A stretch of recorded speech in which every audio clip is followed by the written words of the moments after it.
സ്നേഹബലി 20-ാം അധ്യായം നാമകരണ നടപടികളെക്കുറിച്ചാണ് അടുത്തതായിട്ട് ചർച്ച ചെയ്യുന്നത്. സുകൃതചരിതരായി മരണമടഞ്ഞ വ്യക്തികളെ വിശുദ്ധരായി നാമകരണം ചെയ്യുന്നതിനുള്ള നടപടികൾ സുദീർഘവും അതീവ ക്ലേശകരവുമാണ്. രണ്ടാം വത്തിക്കാൻ സുനഹദോസിന് മുമ്പ് 2 ഘട്ടങ്ങളിലായിട്ടാണ് ഇത് നടത്തപ്പെട്ടിരുന്നത്. രൂപതാ തലത്തിലുള്ളതും അപ്പസ്തോലിക തലവും. ആദ്യത്തേതിൻ്റെ ഏതാണ്ട് ഒരു ആവർത്തനമായിരുന്നു രണ്ടാമത്തേതെന്ന് പറയാം.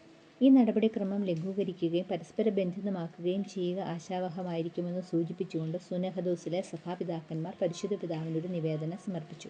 അതിനെ ആദരിച്ചുകൊണ്ട് നാമകരണ നടപടികൾ ലളിതമാക്കുകയും ആവർത്തനം ഒഴിവാക്കുകയും ചെയ്യുന്നൊരു ശാസനം ആറാം പൗലോസ് മാർപ്പാപ്പ 1969 ഏപ്രിൽ 19 പുറപ്പെടുവിച്ച സാങ്ക്ടിത്താസ് ക്ലാരിയോർ എന്ന് മോത്തു പ്രോപ്രിയോ. അപ്പം ഒന്ന് നോട്ട് ചെയ്യുക. 1969 ഏപ്രിൽ 19 പുറപ്പെടുവിച്ച സാങ്ക്ടിത്താസ് ക്ലാരിയോർ എന്ന മോത്തു പ്രോപ്രിയോ വഴി പുറപ്പെടുവിച്ചു.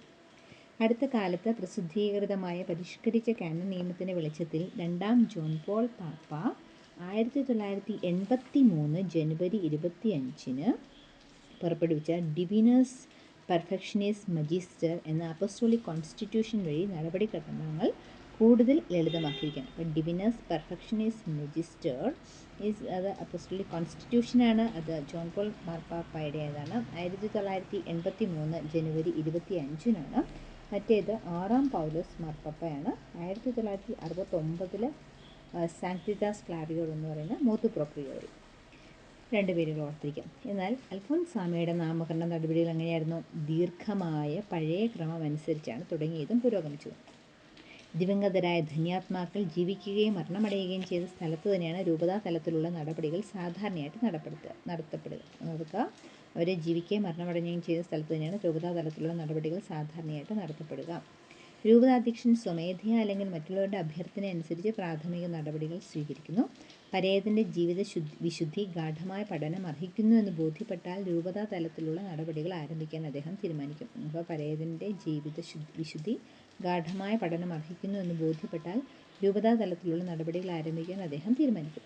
റോമിൽ താമസമുള്ളൊരു വൈദികനെ ഇക്കാര്യത്തിൽ പോസ്റ്റ്ലേറ്ററായി നിയമിക്കുക എന്നതാണ് ആദ്യത്തെ പടി. റോമിൽ താമസിക്കുന്ന ഒരു വൈദികനെ പോസ്റ്റ്ലേറ്ററായിട്ട് നിയമിക്കുക എന്നുള്ളതാണ്. വിശുദ്ധരുടെ നാമകരണത്തിനുള്ള തിരുസംഘവുമായി സമ്പർക്കം പുലർത്തി നിർദ്ദിഷ്ട വ്യക്തിയുടെ നാമകരണത്തിന് വേണ്ടതെല്ലാം നിർവഹിക്കുകയാണ് അദ്ദേഹത്തിൻ്റെ ചുമതല എന്ന് പറയുന്നത്. അപ്പോൾ അദ്ദേഹത്തിൻ്റെ പോസ്റ്റ്ലേറ്ററിൻ്റെ ചുമതല എന്താണ്? വിശുദ്ധരുടെ നാമകരണത്തിനുള്ള തിരുസംഘവുമായിട്ട് സമ്പർക്കം പുലർത്തി നിർദ്ദിഷ്ട വ്യക്തിയുടെ നാമകരണത്തിന് വേണ്ടതെല്ലാം നിർവഹിക്കുകയാണ് അദ്ദേഹത്തിൻ്റെ ചുമതല. അദ്ദേഹത്തെ സഹായിച്ചുകൊണ്ടിരിക്കുന്നതിന് രൂപതയിൽ തന്നെ ഒരു വൈദികൻ വൈസ് പോസ്റ്റ്ലേറ്റർ, രൂപതയിലുള്ളത് വൈസ് പോസ്റ്റ്ലേറ്റർ, റോമിൽ താമസിക്കുന്ന ആളാണ് പോസ്റ്റ്ലേറ്റർ. റോമിലെ പോസ്റ്റ്ലേറ്റർ ആവശ്യപ്പെടുന്ന വിവരങ്ങളെല്ലാം കൃത്യമായിട്ട് ശേഖരിച്ചു കൊടുക്കുക, രൂപതയ്ക്കുള്ളിൽ തന്നെ ഒരു പോസ്റ്റ്ലേറ്ററെ പ്രവർത്തിക്കുക എന്നിവയാണ് അദ്ദേഹത്തിൽ നിക്ഷിപ്തമായിരിക്കുന്ന കർത്തവ്യം. അപ്പോൾ വൈസ് പോസ്റ്റ്ലേറ്ററിനെ സംബന്ധിച്ചിടത്തോളം രൂപതയ്ക്കുള്ളിൽ അദ്ദേഹം പോസ്റ്റ്ലേറ്ററാണ്. എന്നാൽ ഔട്ട്സൈഡ് വരുമ്പോൾ വൈസ് പോസ്റ്റ്ലേറ്ററാണ്.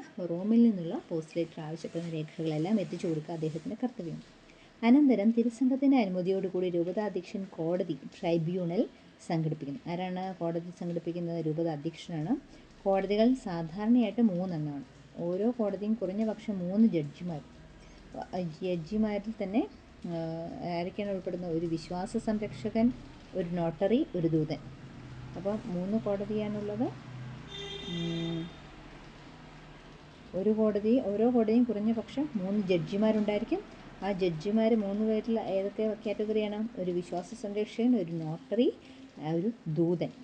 3 കോടതിയിലെ അംഗങ്ങൾ ഒരേ ആളുകൾ തന്നെയോ വ്യത്യസ്തരോ ഓരോ കോടതിയിലെ അംഗങ്ങൾ ഒരേ ആളുകൾ തന്നെ വ്യത്യസ്തരോ ആകാം. ഉത്തരവാദിത്വത്തോടെ തങ്ങളിൽ നിക്ഷിപ്തമായിരിക്കുന്ന ചുമതലകൾ മനസാക്ഷി അനുസരിച്ച് നിവർത്തിച്ചുകൊള്ളാമെന്നും ഔദ്യോഗികമായി പ്രസിദ്ധീകരിക്കുന്നതുവരെ കോടതിയുടെ നടപടികൾ രഹസ്യമായി സൂക്ഷിച്ചുകൊള്ളാമെന്നും ട്രൈബ്യൂണലിലെ അംഗങ്ങളെല്ലാം സത്യപ്രതിജ്ഞാബദ്ധരായിരിക്കും. കോടതിയിലെ അംഗങ്ങളുടെയോ സാക്ഷികളായി വരുന്നവരുടെ മേൽ യാതൊരു സമ്മർദ്ദവും അവിഹിത സ്വാധീനവും ചെലുത്തുകയില്ലെന്നും വൈസ് പോസ്റ്റ്ലേറ്ററും സത്യപ്രതിജ്ഞ ചെയ്യേണ്ടതാണ്. ഇനി പരേതൻ്റേതെന്ന് അവകാശപ്പെടുന്ന ലിഖിതങ്ങൾ, അതിൽ തന്നെ കത്തുകൾ, ലേഖനങ്ങൾ, ഗ്രന്ഥങ്ങൾ പഠിച്ച് അവയിൽ വിശ്വാസത്തിനും സന്മാർഗ സിദ്ധാന്തങ്ങൾക്ക് വിരുദ്ധമായി എന്തെങ്കിലും ഉണ്ടോ എന്ന് ഒന്നാമത്തെ കോടതി പരിശോധിക്കും. ഒന്നാമത്തെ കോടതി പരിശോധിക്കുന്നത് പരേതൻ്റെ ലിഖിതങ്ങൾ, അതിൽ കത്തുകൾ, ലേഖനങ്ങൾ, ഗ്രന്ഥങ്ങൾ അവ പഠിച്ച് അവയിൽ എന്തൊക്കെയുണ്ടോയെന്നാണ് വിശ്വാസത്തിനും സന്മാർഗ സിദ്ധാന്തത്തിനും വിരുദ്ധമായിട്ട് എന്തെങ്കിലും ഉണ്ടോ എന്ന് ചെക്ക് ചെയ്യുന്നത്. രണ്ടാമത്തെ പ്രധാന കോടതി എന്ന് പറയുന്നത് മരണമടഞ്ഞ ആളിനെ അടുത്തറിഞ്ഞിട്ടുള്ള വ്യക്തികളെ വിസ്തരിക്കുന്നതാണ്. ഒന്നാമത്തെ കോടതിയിൽ അദ്ദേഹത്തിൻ്റെ ലിഖിതങ്ങൾ, കത്തുകൾ, ലേഖനങ്ങൾ, പുസ്തകങ്ങളൊക്കെ എഴുതിയിട്ടുണ്ടെങ്കിൽ അത് ഗ്രന്ഥങ്ങളൊക്കെ പഠിച്ച് അതിന് വിശ്വാസത്തിന് സന്മാർഗ സിദ്ധാന്തത്തിന് വിരുദ്ധമായിട്ടൊന്നും അതിലില്ല എന്ന് ഉറപ്പാക്കുക. രണ്ടാമത്തെ പ്രധാന കോടതി എന്ന് പറയുന്നത് മരണമടഞ്ഞ ആളിനെ അടുത്തറിഞ്ഞിട്ടുള്ള വ്യക്തികളെയാണ് വിസ്തരിക്കുന്നത്. അപ്പോൾ ക്രൈസ്തവ പുണ്യങ്ങളിൽ അദ്ദേഹം വിരോചിതമായി അനുവർത്തിച്ചിരുന്നുവോ എന്നാണ് ചെക്ക് ചെയ്യുന്നത്. അദ്ദേഹത്തിൻ്റെ ജീവിത വിശുദ്ധികളുടെ പൊതുജന സമ്മതിയുടെ വ്യാപ്തി വിലയിരുത്തുക. അപ്പോൾ അദ്ദേഹത്തിൻ്റെ ജീവിത വിശുദ്ധികളുടെ പൊതുജന സമ്മതിയുടെ വ്യാപ്തി വിലയിരുത്തുക ഈ കോടതിയുടെ ചുമതലയാണ്. രണ്ടാമത്തെ കോടതിയുടെ ചുമതലയാണ്. പരേതൻ്റെ മാധ്യസ്ഥ്യം വഴിയായി സംഭവിച്ചു എന്ന് പറയപ്പെടുന്ന അത്ഭുതങ്ങളുടെ നിജസ്ഥിതി കണ്ടുപിടിക്കുക എന്നതും ഈ കോടതിയുടെ പ്രവർത്തനങ്ങളിൽ വരും. അപ്പോൾ അദ്ദേഹത്തിന് മാധ്യസ്ഥം വഴിയായിട്ട് നടന്ന സംഭവങ്ങളുടെ നിജസ്ഥിതി കണ്ടുപിടിക്കുക, അത് രണ്ടാമത്തെ കോടതിയിലാണ് നടക്കുന്നത്. ഇനി മൂന്നാമത്തെ കോടതിക്ക് ഒരു കാര്യം മാത്രമേ ശ്രദ്ധിക്കേണ്ടതായിട്ടുള്ളത്. എന്താണ്? വിശുദ്ധർക്ക് മാത്രം നൽകപ്പെടാവുന്ന ബഹുമാനാദരങ്ങൾ ഈ ആളിനോട് നേരത്തെ തന്നെ ജനങ്ങൾ പ്രകടിപ്പിച്ചിരുന്നോ എന്ന് മനസ്സിലാക്കുക എന്നുള്ളതാണ്. അപ്പം 3 കോടതികളാണ്. അതിൽ ഒന്ന് 3 ജഡ്ജിമാർ, ഒന്ന് വിശ്വാസ സംരക്ഷകൻ, ഒരു നോട്ടറി, ഒരു ദൂതൻ. ഇതിൽ ഒന്നാമത്തെ കോടതി കത്തുകൾ, ലിഖിതങ്ങൾ, ലേഖനങ്ങൾ, ഗ്രന്ഥങ്ങൾ പരിശോധിക്കുന്നു. അവയിൽ വിശ്വാസത്തിനും സന്മാർഗ സിദ്ധാന്തത്തിനും വിരുദ്ധമായിട്ട് എന്തെങ്കിലും ഉണ്ടോ എന്ന് പഠിക്കുന്നു. രണ്ടാമത്തെ കോടതി എന്താണ് ചെയ്യുന്നത്? അദ്ദേഹവുമായിട്ട് അടുത്ത് പരിചയമുള്ള വ്യക്തികളെ വിസ്തരിക്കുകയാണ്. അദ്ദേഹത്തിൻ്റെ ക്രൈസ്തവ പുണ്യങ്ങൾ അദ്ദേഹം വിരോചിതമായി അഭ്യസിച്ചിരുന്നുവോ എന്നുള്ളത് നിർണ്ണയിക്കുക എന്നുള്ളതാണ്. അദ്ദേഹത്തിൻ്റെ പൊതുജന സമ്മതി വിലയിരുത്തുക എന്നുള്ളത്. മൂന്നാമത്തെ കോടതിക്ക് ഒന്ന് മാത്രമേ ചെയ്യേണ്ടതുള്ളൂ. എന്താണ്? വിശുദ്ധർക്ക് മാത്രം നൽകപ്പെടാവുന്ന ബഹുമാനാദരങ്ങൾ ഈ ആളിന് നേരത്തെ തന്നെ ജനങ്ങൾ പ്രകടിപ്പിച്ചിരുന്നുവെന്ന് ചെക്ക് ചെയ്യുക. അപ്പോൾ ഒരു ട്രൈബ്യൂണലിൻ്റെ ആസ്ഥാനം എന്ന് പറയുന്നത് പള്ളിയോ പള്ളിയുടെ പരിസരമോ അതോ അനുയോജ്യമായ മറ്റൊരു സ്ഥലമോ ആയിരിക്കും. പള്ളിയുടെ പരിസരമോ അനുയോജ്യമായ മറ്റൊരു സ്ഥലമോ ആയിരിക്കും. ഈ പരേതൻ്റെ ജീവിതത്തെയും സുഹൃത്തുക്കളെയും ആസ്പദമാക്കിയിട്ടുള്ള ഒരു ലഘു പ്രബന്ധവും അവയിൽ പരാമർശിക്കപ്പെടുന്ന വസ്തുതകളെപ്പറ്റി ആധികാരികമായി തെളിവ് നൽകാൻ കഴിവുള്ള സാക്ഷികളുടെ ഒരു ലിസ്റ്റും തയ്യാറാക്കി വൈസ് പോസ്റ്റ്ലേറ്റർമാർ കോടതിയിൽ സമർപ്പിക്കുന്നതോടുകൂടി അതിൻ്റെ പ്രവർത്തനം ആരംഭിക്കാം. അപ്പോൾ എന്താണ് ചെയ്യുന്നത്?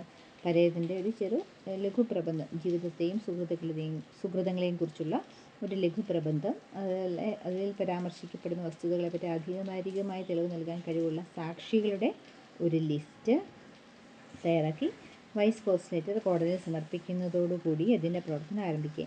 വൈസ് പോസ്റ്റ്ലേറ്ററിൻ്റെ പ്രബന്ധവും നാമകരണത്തിനായുള്ള തിരുസംഘത്തിൽ നിന്ന് ഏൽപ്പിക്കപ്പെട്ട സുദീർഘമായൊരു ചോദ്യാവലിയും അനുസരിച്ചാണ് സാക്ഷികളെ വിസ്തരിക്കുന്നത്. വൈസ് പോസ്റ്റ്ലേറ്ററിൻ്റെ പ്രബന്ധവും നാമകരണത്തിനായുള്ള തിരുസംഘത്തിൽ നിന്ന് ഏൽപ്പിക്കപ്പെട്ട സുദീർഘമായൊരു ചോദ്യാവലി. ഇപ്പോൾ എന്തിൻ്റെ അടിസ്ഥാനത്തിലാണ് സാക്ഷികളെ വിസ്തരിക്കുന്നത്? വൈസ് പോസ്റ്റ്ലേറ്ററിൻ്റെ പ്രബന്ധവും നാമകരണത്തിനായുള്ള തിരുസംഘത്തിൽ നിന്ന് ഏൽപ്പിക്കപ്പെട്ട അപ്പോൾ തിരുസംഘത്തിൽ നിന്നൊരു ചോദ്യാവലി കൊടുക്കും. അതുപോലെ വൈസ് പോസ്റ്റ്ലേറ്റർ തയ്യാറാക്കിയിരുന്ന പ്രബന്ധത്തിനെ അടിസ്ഥാനമാക്കിയിട്ടാണ് സാക്ഷികളെ വിസ്തരിക്കുന്നത്. ഒരു സമയത്ത് ഒരാളെ മാത്രം പരാശ്രയമില്ലാതെ വിസ്തരിക്കുന്നു. എല്ലാ വിവരങ്ങളും രഹസ്യമായി സൂക്ഷിക്കുമെന്ന് അവർ സത്യപ്രതിജ്ഞ നടത്തിയിരിക്കുന്നു. ഒരാളുടെ നാമകരണത്തിനുള്ള രൂപതാ നടപടികൾ ആരംഭിച്ചു കഴിഞ്ഞാൽ അയാൾ ദേവദാസൻ അഥവാ ദേവദാസി എന്ന അഭിധാനത്തിന് അർഹത, സെർവൻ്റ് ഓഫ് ഗോഡ്. അപ്പോൾ നാമകരണ നടപടി ആരംഭിച്ചു കഴിഞ്ഞാൽ ഉടനെ ഏത് പദവി കിട്ടും? ദേവദാസൻ അഥവാ ദേവദാസി. ഈ രൂപതാ നടപടികൾ സമാപിക്കുന്നതോടുകൂടി അതിൻ്റെ സമഗ്രമായ റിപ്പോർട്ട് റോമിൽ നാമകരണത്തിനായുള്ള തിരുസംഘത്തിലേക്ക് അയക്കുന്നു. നമ്മൾ നേരത്തെ കണ്ടതാണ് രൂപതാ തലത്തിൽ റിപ്പോർട്ട്. അവിടെ വെച്ച് യഥാവിധി പഠിച്ച് അനുകൂലമായ വിധിതീർപ്പുണ്ടായാൽ അപ്പസ്തോലിക നടപടികൾ, അപ്പം രൂപതാ നടപടികൾ റോമിലേക്ക് അയച്ചു കൊടുത്തു. അത് പഠിച്ചു കഴിഞ്ഞ ശേഷം അപ്പസ്തോലിക നടപടികൾ ആരംഭിക്കുന്നുണ്ട് ഉത്തരവുണ്ടാകും. അപ്പസ്തോലിക നടപടികളിലെ കോടതികളുടെ ഘടനയും പ്രവർത്തന രീതിയും രൂപതാ കോടതികളുടേത് തന്നെയാണ്. ക്രിസ്തീയ പുണ്യങ്ങൾ വിരോചിതമായി നടന്നുവെന്ന് അവകാശപ്പെടുന്ന അത്ഭുതങ്ങൾ വിശ്വാസയോഗ്യതയുള്ളതാണ് എന്നീ കാര്യങ്ങളാണ് അപ്പസ്തോലിക. ഇപ്പോൾ 2 കാര്യങ്ങളാണ് അപ്പസ്തോലിക കോടതിയിൽ പ്രധാനമായിട്ടും നോക്കുന്നത്. ക്രിസ്തീയ പുണ്യങ്ങൾ വിരോചിതമായി അഭ്യസിച്ചിരുന്നോ, നടന്നുവെന്ന് അവകാശപ്പെടുന്ന അത്ഭുതങ്ങൾ വിശ്വാസയോഗ്യങ്ങളാണോ, എന്നീ 2 കാര്യങ്ങളാണ് അപ്പസ്തോലിക കോടതി മുഖ്യമായിട്ടും പരിഗണിക്കുന്നത്. അപ്പസ്തോലിക കോടതി മുഖ്യമായിട്ടും പരിഗണിക്കുന്നതാണ് ക്രിസ്തീയ പുണ്യങ്ങൾ വിരോചിതമായി അഭ്യസിച്ചിരുന്നോ, നടന്നു എന്ന് അവകാശപ്പെടുന്ന അത്ഭുതങ്ങൾ വിശ്വാസയോഗ്യങ്ങളാണോ. ഇതിൽ ആദ്യത്തേത് തെളിഞ്ഞു കഴിഞ്ഞാൽ ദേവദാസൻ അഥവാ ദാസി ധന്യ പദവിക്കും, രണ്ടാമത്തേതുകൂടി തെളിഞ്ഞു കഴിഞ്ഞാൽ വാഴ്ത്തപ്പെട്ടവൻ എന്ന പ്രഖ്യാപനത്തിന് വളരെ ശ്രദ്ധിക്കേണ്ട ഒരു കാര്യമാണ്. അപ്പോൾ നമ്മൾ ആദ്യം പറഞ്ഞ രൂപതാ നടപടികൾ ആരംഭിച്ചു കഴിഞ്ഞാൽ അദ്ദേഹത്തെ എന്ത് വിളിക്കും? ദേവദാസൻ അല്ലെങ്കിൽ ദേവദാസി. ഇത് രൂപതാ നടപടികൾ അതിൻ്റെ അവസാനിച്ച് ചെയ്യുമ്പോൾ അതിൻ്റെ റിപ്പോർട്ട് റൂമിലേക്ക് കൊടുക്കുന്നു. അത് അവിടെ നിന്ന് പഠിച്ചതിന് ശേഷം അപ്പസ്തോലിക നടപടികൾ നടത്തുവാനായിട്ടുള്ള അനുമതി കൊടുക്കുന്നു. അപ്പസ്തോലിക നടപടികൾക്കകത്ത് പ്രധാനമായിട്ടും 2 കാര്യങ്ങളാണ് അവർ ചെക്ക് ചെയ്യുന്നത്. എന്തൊക്കെയാണ്? ഒന്നാമത് ക്രിസ്തീയ പുണ്യങ്ങൾ വിരോചിതമായിട്ട് അഭ്യസിച്ചിരുന്നു, ഒന്നാമത്തെ കാര്യം. രണ്ടാമത് ഇപ്പം അത്ഭുതങ്ങൾ നടക്കണമെന്നുണ്ടല്ലോ. അപ്പം നടന്നു എന്ന് പറയപ്പെടുന്ന അത്ഭുതങ്ങൾ വിശ്വാസയോഗ്യമാണോ എന്ന് രണ്ട് കാര്യങ്ങൾ അപ്പസ്തോലിക കോടതി മുഖ്യമായിട്ടും പരിഗണിക്കും. ഇതിൽ ആദ്യത്തേത് തെളിഞ്ഞു കഴിഞ്ഞാൽ, അതായത് ക്രിസ്തീയ ജീവിത പുണ്യങ്ങൾ വിരോചിതമായി അഭ്യസിച്ചിരുന്നു എന്നുകൂടി മനസ്സിലാക്കി കഴിഞ്ഞാൽ അടുത്ത പദവി കിട്ടും. ഏതാണ്? ദേവദാസൻ അഥവാ ദാസി, ധന്യ പദവിക്ക്. അതായത് നേരത്തെ ദേവദാസൻ ദാസിയായി, അതിൽ നെക്സ്റ്റ് സ്റ്റേജിലേക്ക് കിടക്കുന്നത് അതാണ് വെനറബിൾ അഥവാ ധന്യ എന്ന പദവിക്ക് അർഹമാകുന്നു. രണ്ടാമത്തെ കാര്യം എന്താണ്? നടന്നു എന്ന് പറയപ്പെടുന്ന അത്ഭുതം വിശ്വാസയോഗ്യമാണെന്ന് സ്ഥിരീകരിച്ചു കഴിഞ്ഞാൽ എന്ത് പദവിയാണ് ലഭ്യമാകുന്നത്? വിശുദ്ധ വാഴ്ത്തപ്പെട്ടവൾ എന്ന പ്രഖ്യാപനം, വാഴ്ത്തപ്പെട്ടവൾ അല്ലെങ്കിൽ വാഴ്ത്തപ്പെട്ടവൻ എന്ന പ്രഖ്യാപനത്തിന് അർഹത നേടുന്നു. ഇനി ഈ പ്രഖ്യാപനം കൂടി നടന്നതിന് ശേഷം ഒരു അത്ഭുതം കൂടി നടന്നതായി സംശയാതീതമായിട്ട് തെളിഞ്ഞാൽ ആളിൻ്റെ വിശുദ്ധ പദ പ്രഖ്യാപനത്തിന് വഴിതെളിയും. ക്ലിയർ ആയാലും? ഇത്രയും പൊതുവായ വിവരങ്ങളാണ്. ഇനി സിസ്റ്റർ അൽഫോൻസാമ്മയുടെ നാമകരണ നടപടികളിലേക്ക് നടക്കാം. ഇത്രയും നേരം നമ്മൾ പറഞ്ഞത് പൊതുവായിട്ടുള്ള നാമകരണ നടപടികളാണ്. അടുത്ത അൽഫോൻസാമ്മയുടെ ഇതിലേക്കുള്ളത് അടുത്ത ഓഡിയോയിൽ കേൾക്കാം.